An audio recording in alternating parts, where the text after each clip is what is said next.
Om Pratasmarami hridhi samspuradatmatattvam Satchit sukham paramaham sagatim turiyam Yat swapna jagara sushuptamaveti nityam Tad brahma nishkalamaham nacha bhuta sangaha.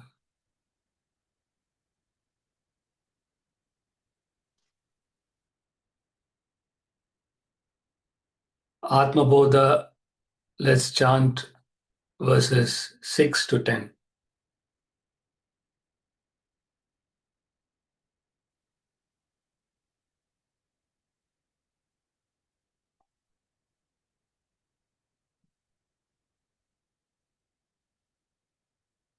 संसारस्वप्नतुल्यो हि रागद्वेषादिसङ्कुलः स्वकाले सत्यवद्भाति प्रबोधे सत्यसद्भवेत् तावत् सत्यं जगद्भाति शुक्तिकारजतं यथा यावन्न ज्ञायते ब्रह्म सर्वाधिष्ठानमद्वयम् उपादानेऽखिलाधारे जगन्ति परमेश्वरे सर्गस्थितिलयान् यान्ति बुद्बुदानीव वारिणि सच्चिदात्मन्यनुस्यूते नित्ये विष्णौ प्रकल्पिताः व्यक्तयो विविधाः सर्वाः हाटके कटकादिवत् यथाकाशो हृषीकेशो नानोपाधिगतो विभुः तद्भेदाद्भिन्नवद्भाति तन्नाशे केवलो भवेत्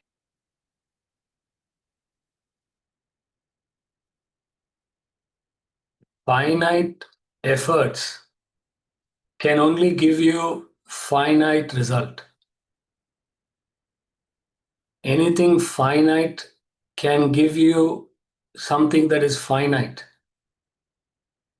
You add 100 plus 100, you get a finite result. You add a million to a million, you'll get a finite result. You can never add millions and billions and get infinite. It's not possible. Even if you add billions, trillions, it is still a finite number. So the principle is finite effort will only result in something finite. Self-realization is infinite. Self-realization is beyond human efforts, is beyond finite efforts. The spiritual activities that you do, whatever spiritual activities anybody does, is part of the world. It is finite effort. All spiritual activities are finite efforts. Karma yoga, bhakti yoga, jnana yoga, meditation, contemplation, everything is finite effort. And that's where Shankara is speaking on that. And he's analyzing it for us. He's saying, how can your finite efforts, however genuine and sincere they may be, how can it achieve the infinite? How can you achieve self-realization through finite effort? It goes against the principle.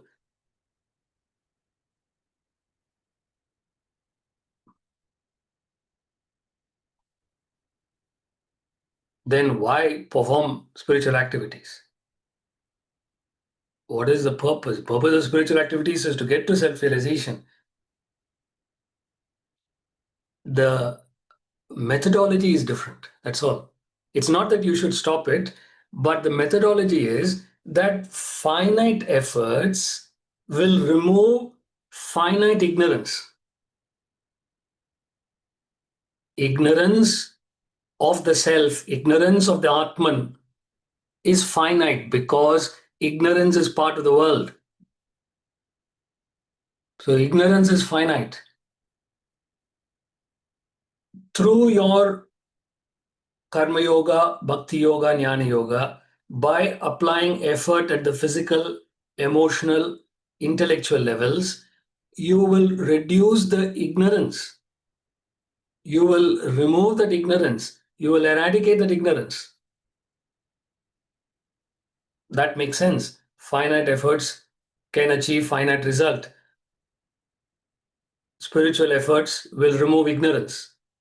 There's a direct cause and effect. Once ignorance is removed, what remains is infinite. You understand? See, you'll still get the infinite, you'll achieve that infinite, but not directly. You can't directly get the infinite. You will remove the finite ignorance. What remains is the infinite Atman. And you will merge into that infinite Atman. You become that infinite Atman. See, then, if you look at it this way, it gives a different meaning to performing rituals. It gives a different meaning to going to temples or churches or mosques. It gives a different meaning to the study of the scriptures. You understand that by studying the scriptures, I can't get the self directly. I can't achieve self-realization merely by studying, merely by going to the temple, merely by doing rituals. No. But through these activities, I can reduce my ignorance. I can remove the ignorance. What will remain is the self, and I'll become one with the self. Do lunch also there. We'll do lunch also there. Let's do lunch there. Mute person. He's distracted. He wants to distract all of us. If he's distracted, let him be distracted. Make sure you don't distract others. Others are focusing. See, what happens is, what you don't realize is, it takes so much effort to build a thought, to get you all into the thought. Somebody comes and interrupts that. That person is interrupting the thoughts of so many people. The karma you will get, the consequence you will get for you, you have no idea. You're disturbing so many people. Anyway, that's too much for them to understand. Now, the finite efforts. What is finite effort? Finite effort is any effort belonging to the world.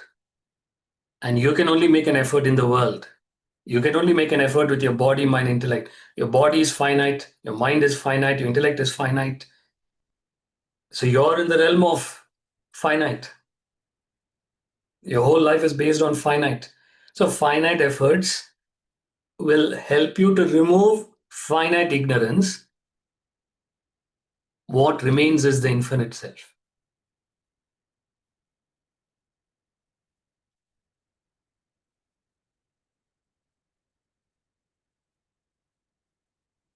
Various examples are given, and we're going to see that all the way through, several examples to highlight this principle.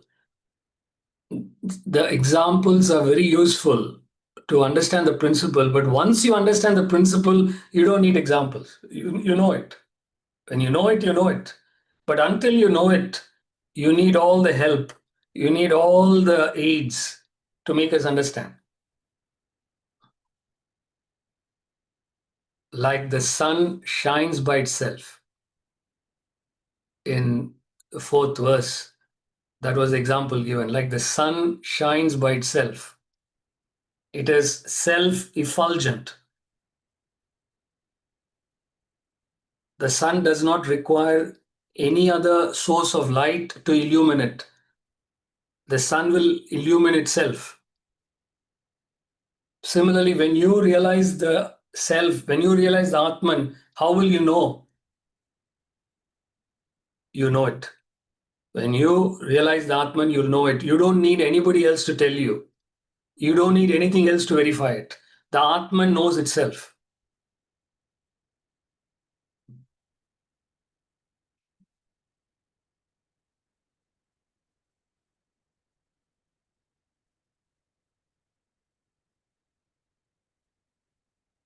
And then we saw the powerful example of the lion in the dream, and how that lion, which appears in the dream, pushes you out of the dream. And in doing so, the lion also disappears. Similarly, the scriptures, the guru, is compared to that lion in the dream.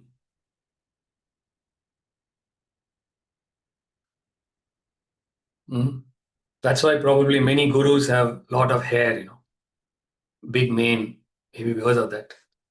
So, like a lion in the dream. So when you associate with the scriptures and the guru, the quality of the scriptures is to take you out of this world, get you out of the attachments.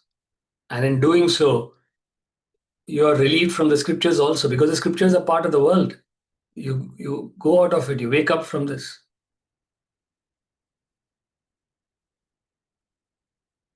So that's the example we saw in verse 5, like the kataka powder in water. You need a cleaning agent to remove impurity, but the cleaning agent is also an impurity. You're not going to take in that cleaning agent. So cleaning agent also has to go.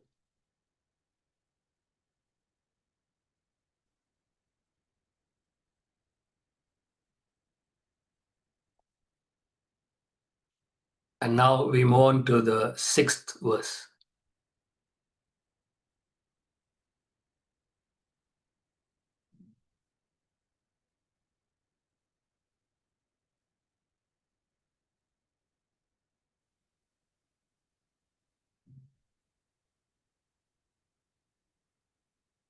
संसारस्वप्नतुल्यो हि रागद्वेषादिसङ्कुलः स्वकाले सत्यवद्भाति प्रबोधे सत्यसद्भवेत् संसारस्वप्नतुल्यो हि रागद्वेषादिसङ्कुलः स्वकाले सत्यवद्भाति प्रबोधे सत्यसद्भवेत्. The waking state, full of attachment and aversion, etc., is verily like a dream. As long as it exists, it appears to be real, but it becomes unreal when one is enlightened. The waking state is the state that we are currently in. You are a waker right now, experiencing the waking state of consciousness. When you go to sleep, you go through dream and deep sleep. In the dream, you are a dreamer experiencing the dream state of consciousness. In deep sleep, you are the deep sleeper experiencing nothingness.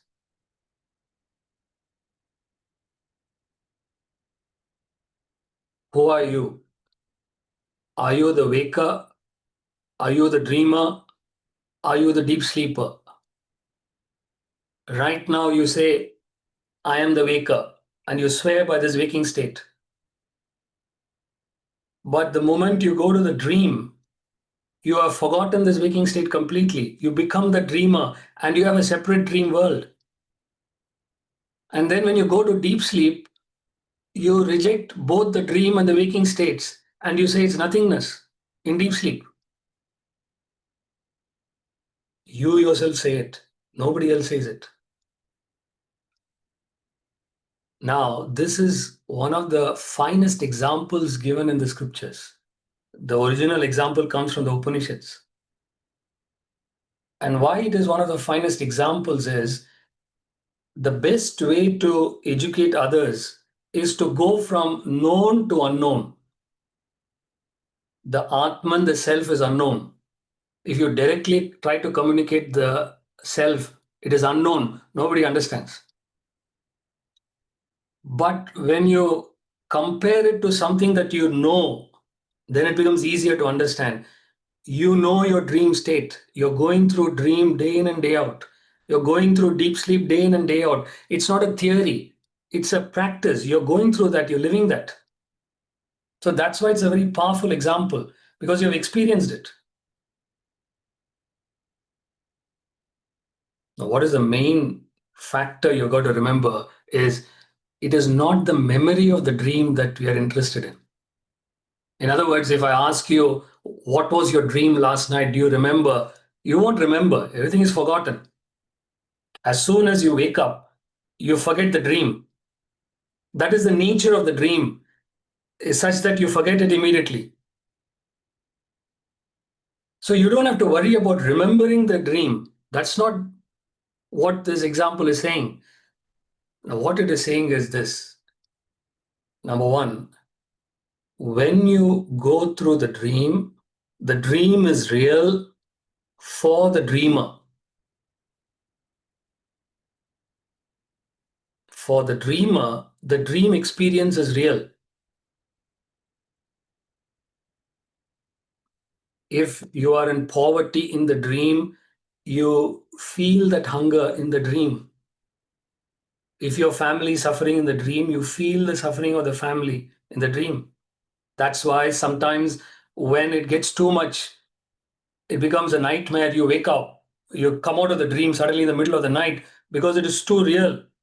It is startling for you to take it. You wake up. Dream is real for the dreamer. Number one. Number two, that same dream, when you wake up from it, like I said, if you have a nightmare, you wake up. What do you realize immediately? My God, that was just an imagination. I was imagining something. The moment you wake up, the dream becomes unreal.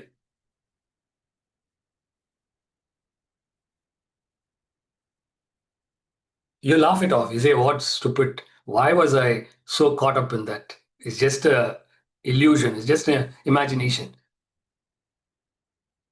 But this is where you've got to be careful. What you have to be careful? The dream is real for whom? For whom is the dream real? For dreamer. Dreamer. Dreamer.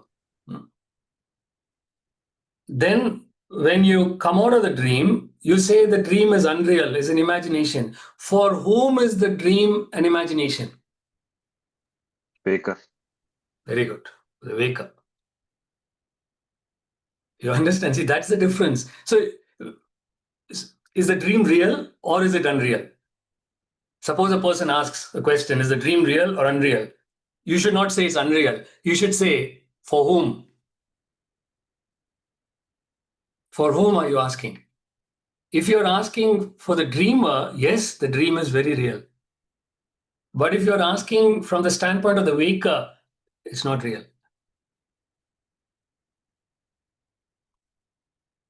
Is the dream real or not real? For whom, sir? Huh? For whom?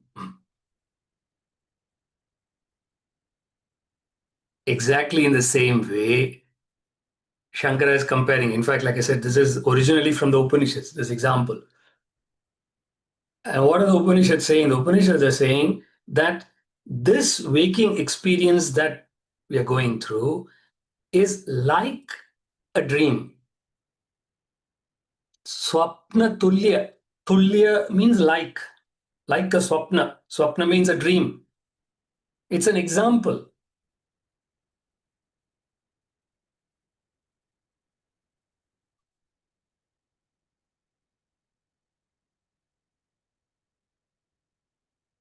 In the dream state, you have likes and dislikes. The dreamer has their own likes and dislikes. Similarly, for the waker has likes and dislikes. Raga, dvesha, attachments and aversions you have in the waking state. In the dream state also you have likes and dislikes. Both the states, there are likes and dislikes.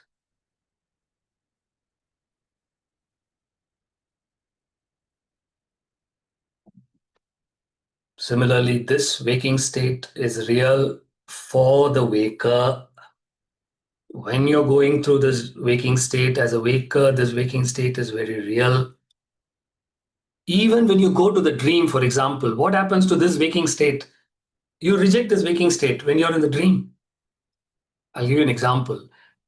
A person who is wealthy, he's got plenty of money, and he's got a bungalow, and he's sleeping in his bedroom. Nice, comfortable rest he's having. And he dreams that he is out of money. He is in poverty. You understand? He is rich in the waking state. He dreams that as if he is a poor person. Because that night in the news, he read, oh, this cost of living is getting bad and worse. So suddenly he's scared, my God, will I also become poor? So when he dreams, he's dreaming as if he's poor. There's no money. Suppose you were to go into his dream. It's not possible, but let's say you were to go into his dream. You're his friend, and you go into his dream. And in the dream, he is in the streets, he's begging, he has no money, nothing. You say, hey, Vijay, what are you doing here?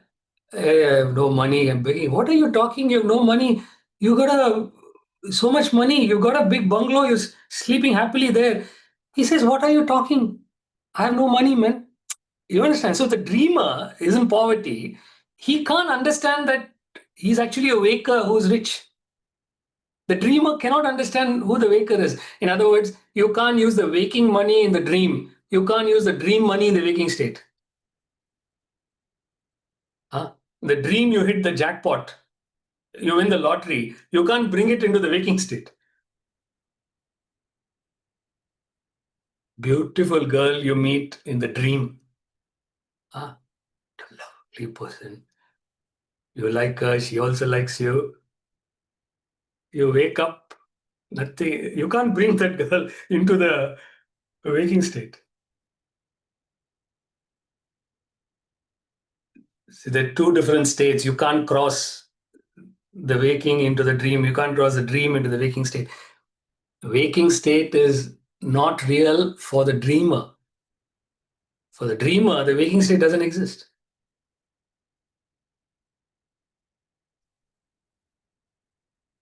Not only for the dreamer, when you go from this waking state to the next higher state, waking, dream, deep sleep. These are the three states which commonly everybody goes through. But when a person becomes self-realized, they get access to the fourth state, which is called Turiya.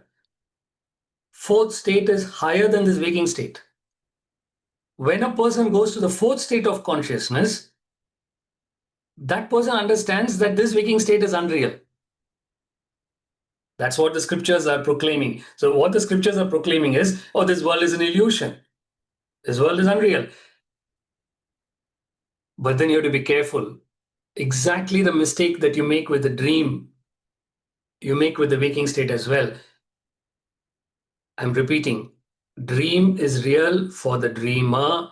Dream is unreal for the waker. Similarly, this waking state is real for the waker, but this waking state becomes unreal for the self-realized person.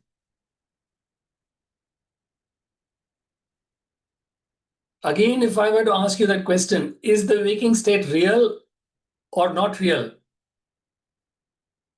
What should be your response? For whom? For whom? Exactly. For whom? and put a sir because you're talking to me. Anyway, that's up to you. So for whom? For whom? Is it real? Is it unreal? For whom? If you're saying for the waker, yes, it is real. For the waker, of course, it is real. For the self-realized person, no, it's unreal. It's an illusion.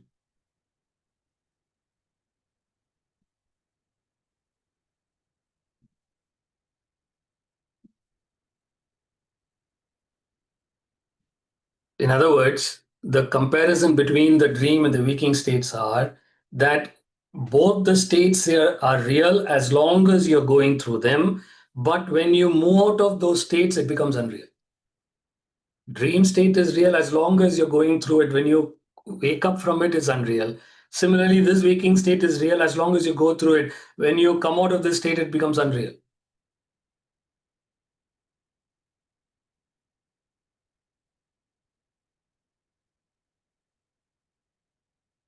Even your past experiences, if you were to look at your childhood, for example, at the age of 40, if you were to look back at your childhood feels like a dream. Was I really that person? I can't believe I was that person. Similarly, the older a person gets, the past becomes almost like an imagination, becomes like a dream.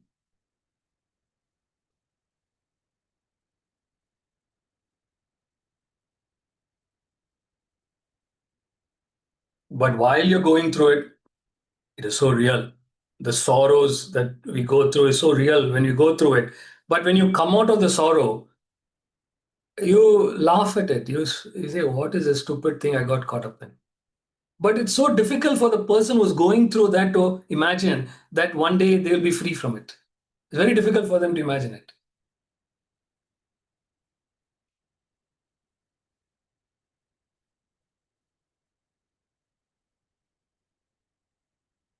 The waking state, full of attachment, aversions, etc., is very really like a dream. As long as it exists, it appears to be real, but it becomes unreal when one is enlightened. Enlightened means you've come out of it. You've moved out of that state, gone to the fourth state of enlightenment. Then this waking state becomes unreal.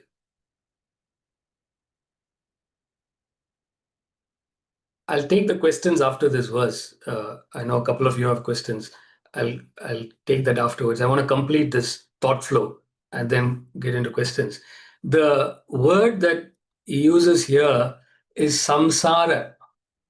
Samsara is translated in this verse as waking state. Samsara is translated as a waking state. The actual meaning of the word samsara means the cycle of worldly existence.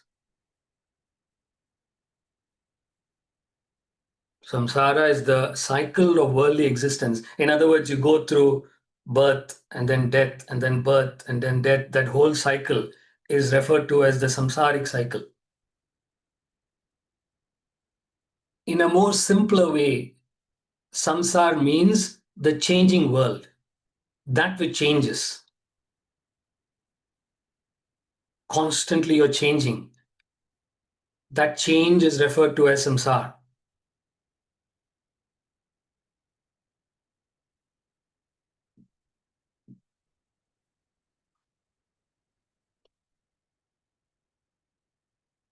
So that samsara, that waking state, is verily like a dream. These are things which you wouldn't have considered at all. You would have never thought of this. You understand? So these are things which are very powerful. This is meant for contemplation. This is not meant for you to say, oh, I agree with it, I don't agree with it. So don't get into that sort of a thought. Just take it and consider it.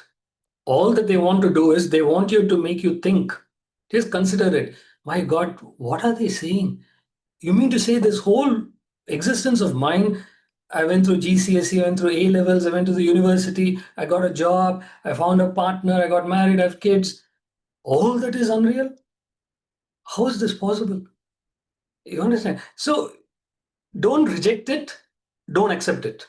Just consider it. What is it that they're trying to say? How can this be unreal? It's incredible what they're saying. Just stay with the thought as much as possible. Just stay with the thought. That's all. Don't have to say, oh, if it's unreal, oh, fine. Let's say I quit my job tomorrow.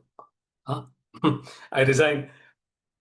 I divorce. I say, put a divorce notice because it's all unreal. What's the point?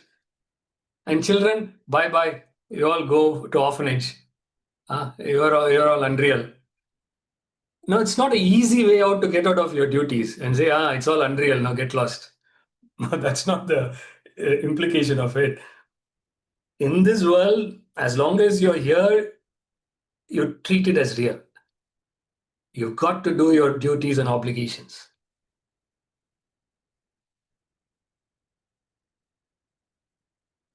It's not unreal for the waker. Remember, it's unreal for the enlightened person. For the waker, it is still real. You play by the rules of this waking state.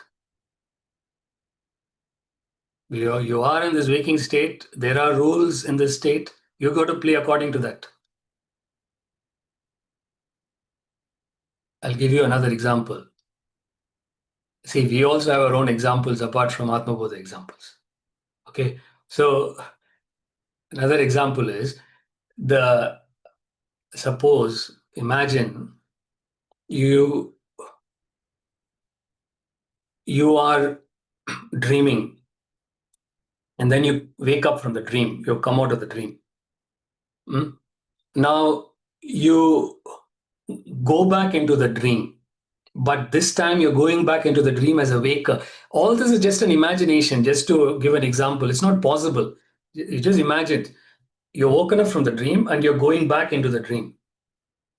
And this time when you're going back into the dream, you meet with your friend in the dream. So the dreamer, your friend, is still in the dream state. But you're not in the dream state. You're in the waking state. You come back into the dream. In other words, you know this dream is an illusion. You know the dream is an imagination. But your friend doesn't know. Your friend is still caught up in the dream. For him, the dream is real. Okay? You and your friend are where? In his dream. The friend is dreaming. You're going back into his dream. And both of you are taking a walk in the forest. You're just catching up with friends and you're chatting and chatting. And by the time you realize it's become dark and you've got deep into the forest, and suddenly you realize, my God, you got to get back home. It's too dark. By the time you get back, suddenly you encounter a tiger. In the darkness of the night, the tiger has come. Now, what do? For you, what is the tiger? The tiger is just an imagination. You understand? It's just an imagination for you because you're a waker. You know all this is imagination. But for your friend, the tiger is not an imagination. It's real because he's in the dream state. So what advice will you give to your friend? Hey, run for your life, man. There's a tree there. Can you see the tree? Go and run. And suppose the friend is asking you, what about you? Hey, forget about me. You run. Don't worry about me. You run. You climb the tree. Because if he is caught up by the tiger, if he's mauled by the tiger, it's real for him. It's not real for you. It's imagination for you. It makes no difference for you. But he has to play according to the rules of the dream because he's caught up in the dream. Similarly, you're caught up in this waking state. You have to play according to the rules of this waking state. If you put your finger in the fire, your finger will get burnt. You can't say this world is an illusion. Put your finger in the fire. You lose your finger. Next week, you come without finger. Sir, I thought it's an illusion, sir. I lost my finger. You understand? You can't do that. You have to play according to the rules of this waking state. If you're in a relationship, if you're in marriage, how to relate properly with your partner, you have to use the laws of this waking state. How to take care of your children, how to do work, how to be independent, self-sufficient.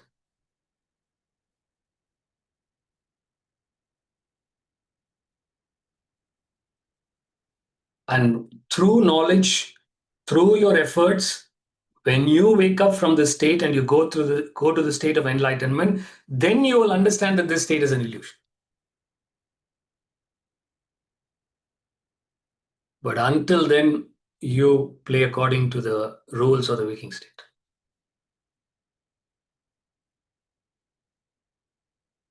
Why should I respect elders? It's all illusion. You understand? So if you take the standpoint, it's an illusion, then you'll throw away everything.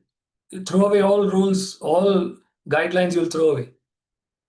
In fact, if you want to go to that extent, then I will say stop eating. Because eating is also an illusion. You understand? There you will say, no. That I can't stop. Stop breathing. Breathing is also illusion. No, but I'll die. Dying is also illusion. You understand? So you are very selective. You want to keep certain things, and other things you say it's an illusion because you don't want to get into it. That's not allowed. If you want to use it for everything. You've got to be very clear. That's why these verses have to be understood carefully. If you make a mistake, you'll destroy your life, potentially, if you misunderstand these verses. And it has destroyed people's lives who have misunderstood this. And they have left their homes, they left their family, they left everything because, it's an illusion. It's not like that.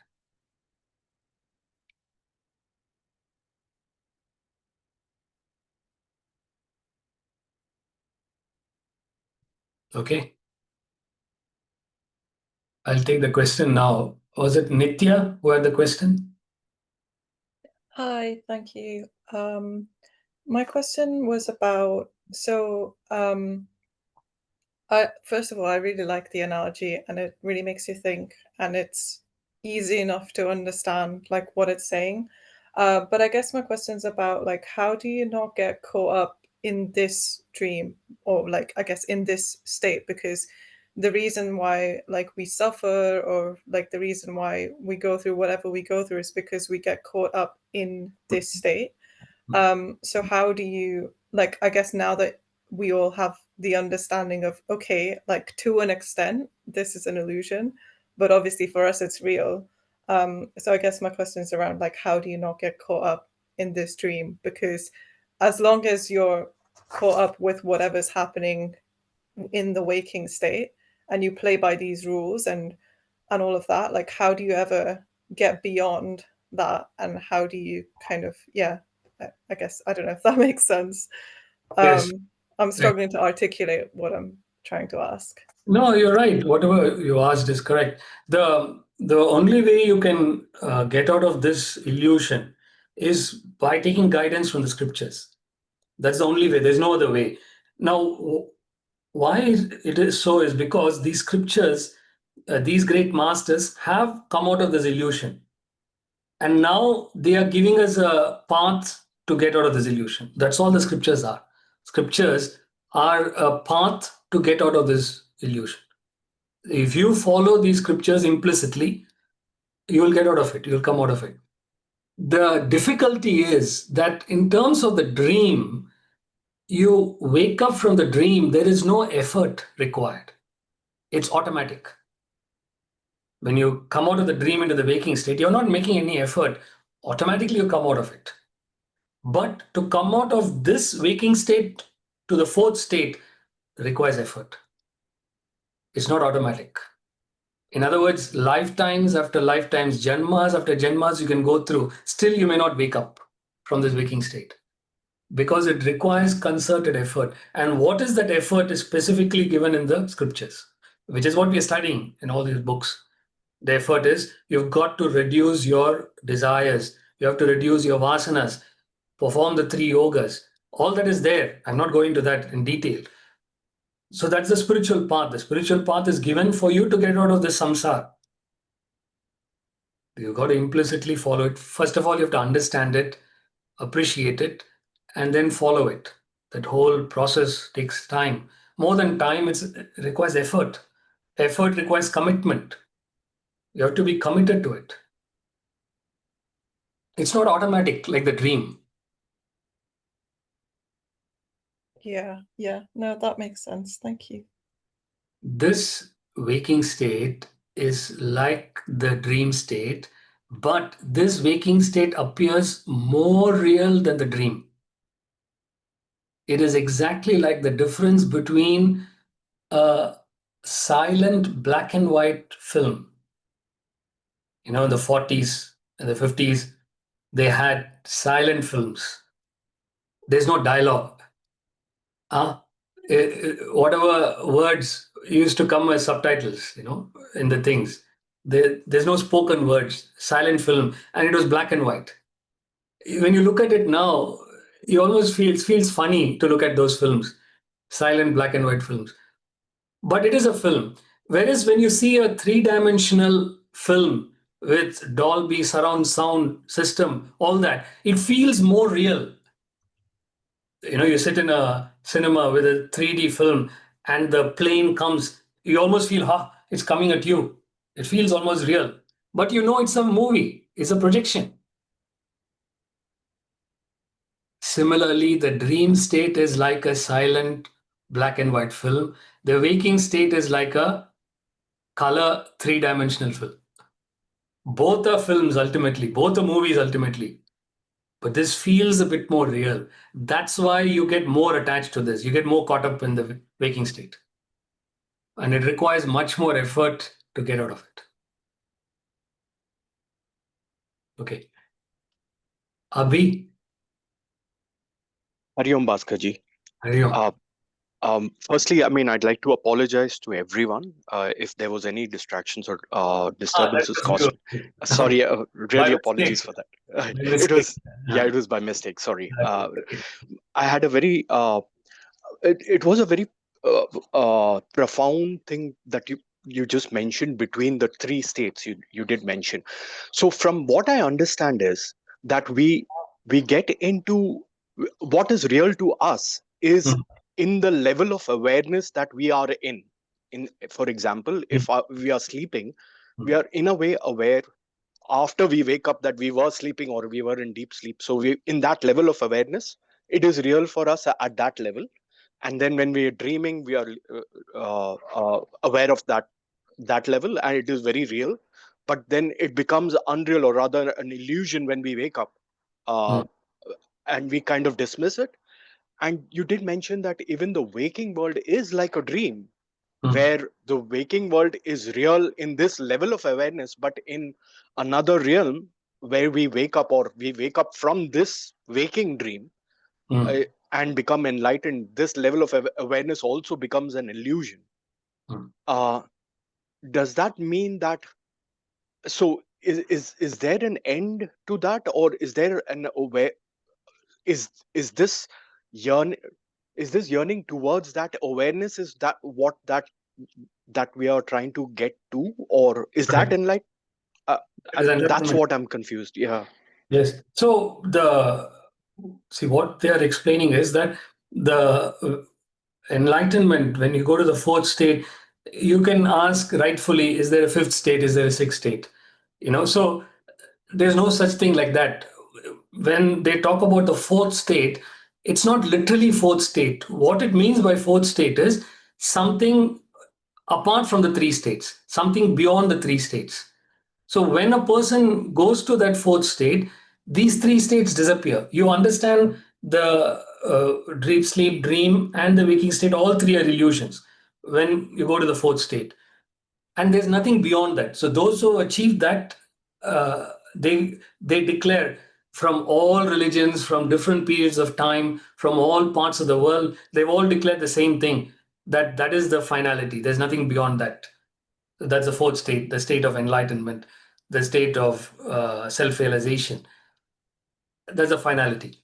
So all that you need to do is to focus on waking up from this state. That's all.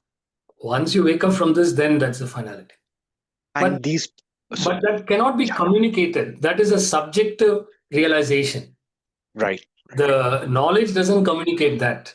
The knowledge cannot, in other words, it can't be put into words what that state is. You have to experience it subjectively. Right. And the practices that we are doing is towards preparation to get to that stage. Correct. Okay, wonderful. Thank you so much. That's what I explained when I started the class. Finite efforts removes finite ignorance. You're removing that ignorance through your spiritual efforts. What remains is infinite. Infinite is that fourth state. Right. Correct. Got it. Thank you so much. Meena and Derek, Hari Om Bhaskarji. carry on. This is all very profound and interesting. Thank you very much. I'm interested in the examples that you were describing where the dreamer only knows the dream state, the waker only knows the waking state. But at this moment in this state, we do know about the existence of the other states. And through the scriptures, we're even becoming aware that there is another state that we could. I'm just wondering how that fits into this example. The waking state is superior to the dream state because in the waking state, as you rightly pointed out, you're aware of the dream and the deep sleep. But the dreamer is not aware of the waker, is not aware of the waking state. The dreamer is only aware of the dream state and the deep sleep state. And then if you go to deep sleep state, the deep sleeper is aware only of deep sleep. The deep sleeper doesn't know the dream or the waking state. The hierarchy in these three states is the lowest state is deep sleep, higher than that is the dream, and highest is the waking state with the three states. In other words, you can say the deep sleep state is unconscious state, dream state is subconscious, waking state is fully conscious. Your entire personality blossoms in the waking state.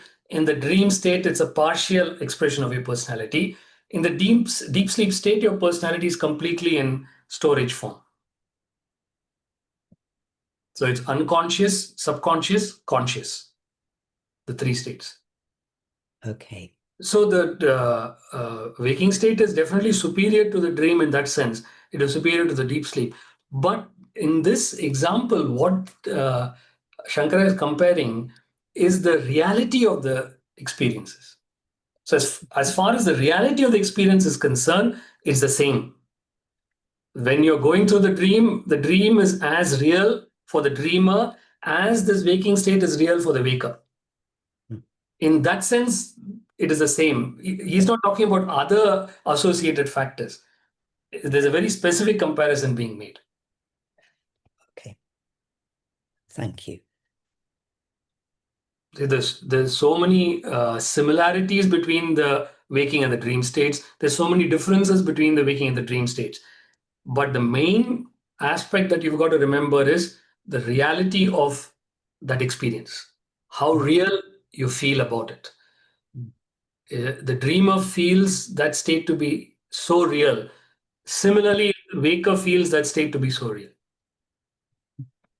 But the problem is because you have forgotten the reality of the dream state. Now that you're woken up, you've forgotten the reality of the dream state. So you feel, no, I don't think it's the right comparison. But it's because you've forgotten how real the dream was while you were dreaming. Okay. Like, okay, right now, if you say this is the waking state, and I ask you, are you sure this is the waking state? Are you sure this is real? You'll tap on the table. Like I've got a table in front of me. It's a glass table, so I'm tapping and I'm saying, see, this is real. And I feel it in my knuckles, when I'm tapping. In the dream state, same thing. If you were to ask, is the state real? You'll again tap on the table and you'll say that is real. Exactly how you're proving this waking state to be real, you'll also try and prove that in the dream state. In the waking state, you'll say, this is my family. These are my friends. You see that. In the dream, you'll say the same thing. This is my dream family. These are my dream friends.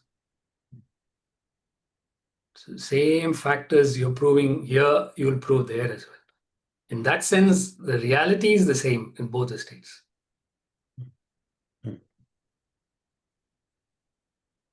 Thank you. Asim, unmute, please.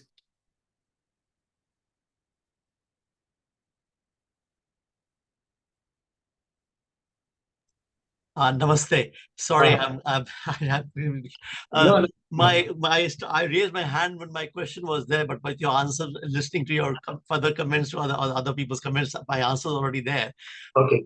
My further question was that, you see, in the present state, as a human being, we can all, with our little limited understanding, we relate to the states of our what we are experiencing now, the dreamer, or when we are in the dream state, and or we are in the deep sleep, and for which there's medical evidence. You are rapid eye movement sleep or non-rapid eye movement sleep. There are some physiological studies to demonstrate proof to show that there are different states of sleep also. But the problem is some of the, not me, but the hypocrite or somebody who's trying to justify or criticize you in some ways, to say, but what is the proof that you are talking about the fourth state? How does one get to a fourth state and then give any proof that there is a fourth state? I'm in this state, I can understand there's a proof of sleep state and a deep sleep state. Where is the proof that there is the state of the Turiya? I suppose that answer will only come later on when you have understood the thing more. But I know that answer will come later. But at this stage, is it too early to know that? Is there evidence for Turiya?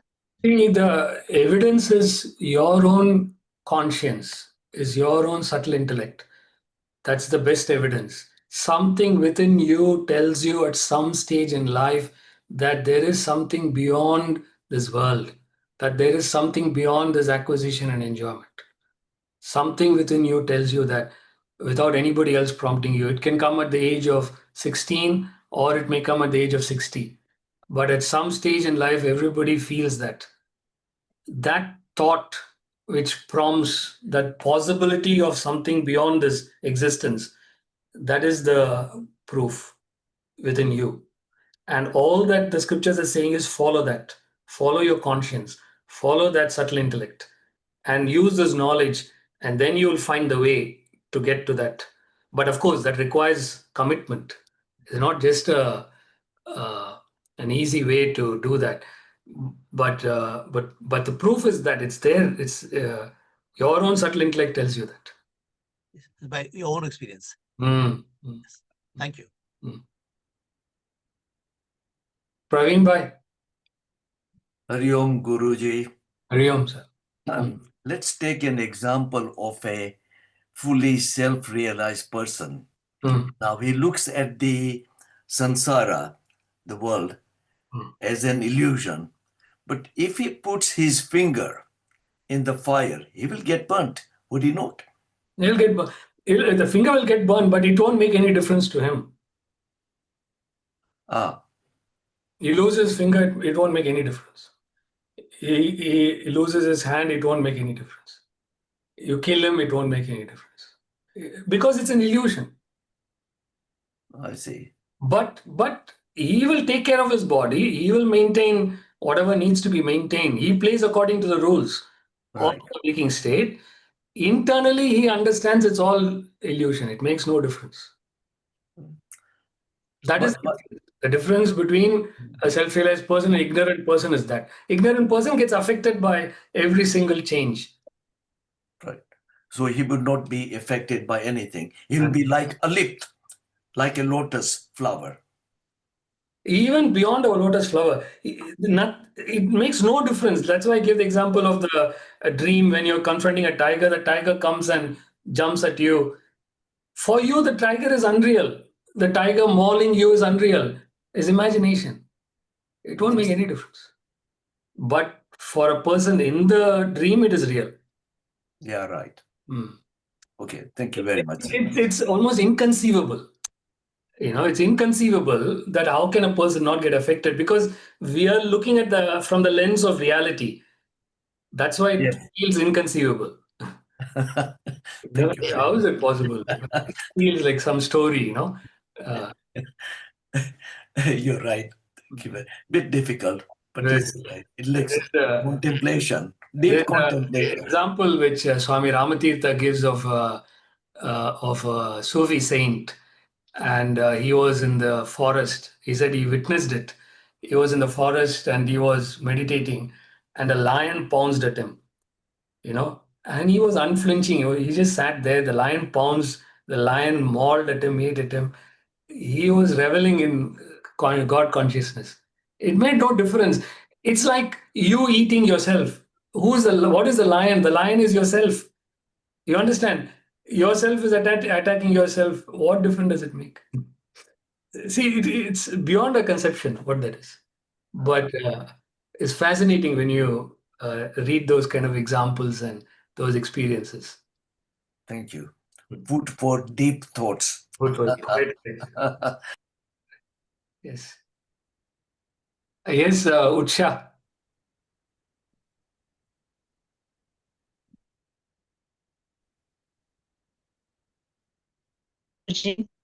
Yes. The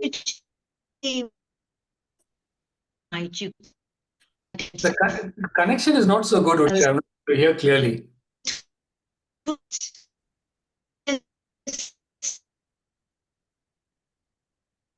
Can't hear you clearly. It's not clear. Did you? Try again. Maybe restart your computer and try again. Swatantra? Namaste, Bhaskarji. Carry on. My question is, what happens when you reach Turiya? Yeah. Because the scriptures say that the person merges with the self. Does that mean that he leaves the body, which is the outer cover? No, it's not that you leave the body. So the self-realized person is still within the same body, is still there. But the way he looks at his own body and the way he looks at the world, he looks at it as an illusion. Not only the world is an illusion, his body is also an illusion. Oh, I see. Okay. Thank you. In that sense, mentally he's transcended the body. Physically he's in the body, He's still there. Okay. but mentally he's transcended the body. All right. Thank you. Thank you. Suresh. Namaskar. I just wanted to know, if a person is in the Turiya state, is there a danger of pacifism and non-action which can creep into this feeling that everything is illusion? So, why bother defending yourself or whatever? I feel that there could be a danger of being too pacifistic. Again, pacifism doesn't apply because he's gone beyond duality. There's no world, there is no pacifism, there is no this, nothing. He's gone well beyond all that. He lives, he dies, it makes no difference to him. But the world can be very aggressive. World for whom? World. For whom are you talking about world? For him, the world doesn't exist. You're looking at it from your standpoint. From his standpoint, the world doesn't even exist. So what is the world can do to him? So you can't study a self-realized person through a limited lens. You will not understand that. Nothing exists. Nothing is real. Nothing makes any difference. The whole nuclear bomb can fall in the world, makes no difference to him. People are suffering in the world, makes no difference. It's all an illusion for that person. But for you, it is real. So you got to attend to it from your standpoint of reality. You can't take that stance and say it's an illusion. You got to deal with it from your standpoint. Thanks. Bhaskarji, Duran. I find it a very, very difficult concept to understand. Right? I can understand the dream world is an illusion, right? Then you're on the right track.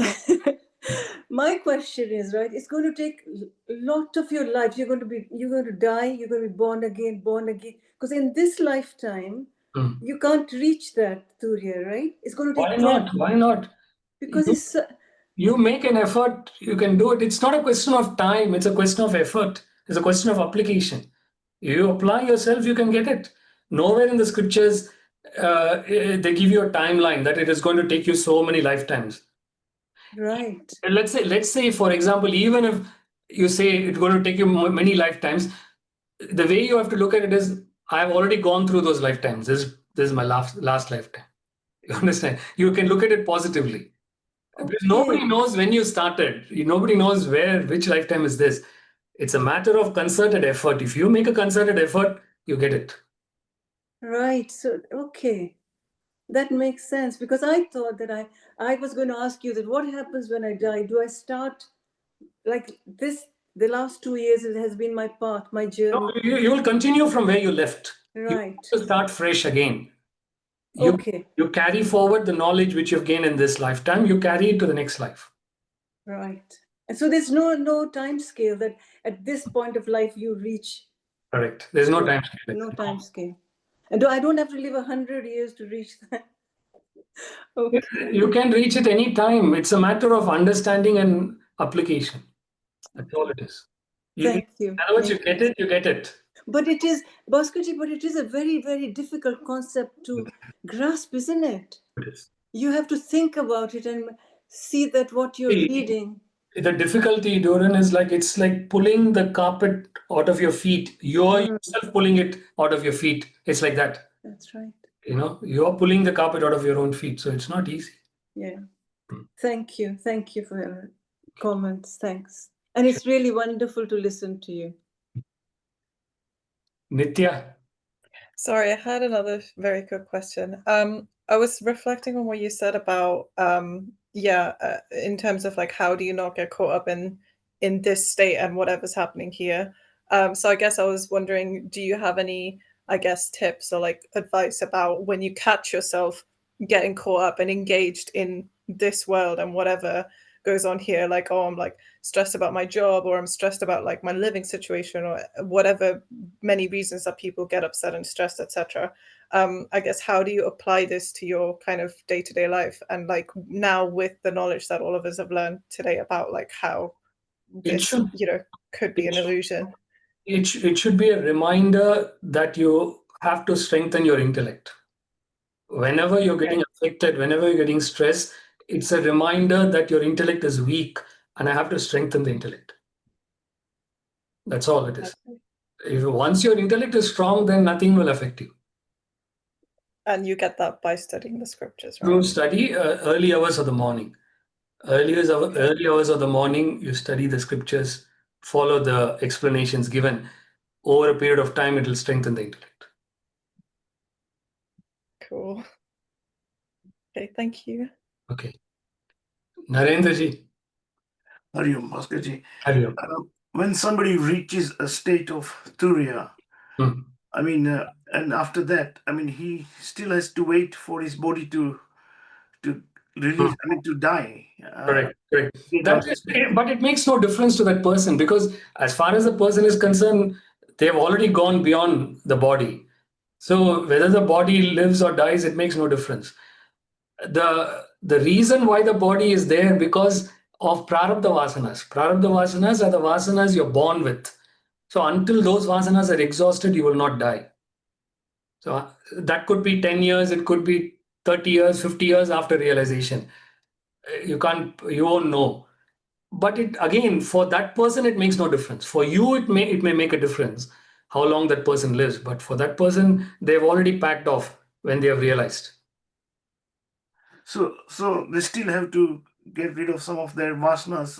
No, it's not. Those are residual vasanas. They're not actual vasanas. They've already got rid of all vasanas. It's like this. I'll give you an example. Like a car which is running on the motorway. When the car is running on the motorway and suppose the engine ceases, engine suddenly ceases in the middle of the motorway, the car will not stop immediately. It'll go 200 yards further and stop. It's exactly like that. So self-realization is when the engine stops, but the momentum carries on for a few more years. That momentum is the prarabdha vasanas. Okay, great. Thank you. Okay. Yes, Suresh. One more question, sorry. If a person reaches a Turiya state, he is constantly in that state, I take it. Yes, it's a permanent thing. So, but when you have to take action, do you have to then return to the waking state to do your No, there's no returning. and go back? No, there's no returning. You are in the waking state, but you are aware that you are in Turiya. So you are moving in the waking state with that awareness that you are enlightened. That's why you don't get affected by anything in the waking state. So it's like a dual role. Like a waker who goes back into the dream. Got it. Thank you. Okay. Thank you. Interesting. Okay. Next week, there is no class because next week there is the weekend retreat. So next week, we don't have the Atmabodha class. And then we will continue the following week. Thank you, Bhaskarji. Thank you. Thank you. On that note, conclude. Hari Om. Hari Om, Hari Om, Bhaskarji. Hari Om Bhaskarji. Hari Om Bhaskarji. Thank you. Hari Om Bhaskarji. Hari Om. Hari Om. Hari Om Bhaskarji. Thank you. Hari Om, Bhaskarji. Hari Om Bhaskarji. Thank you. Welcome. Thank you very much, Guruji. Welcome, Join. Bye. Thank you, Bhaskarji. Okay, Hari Om.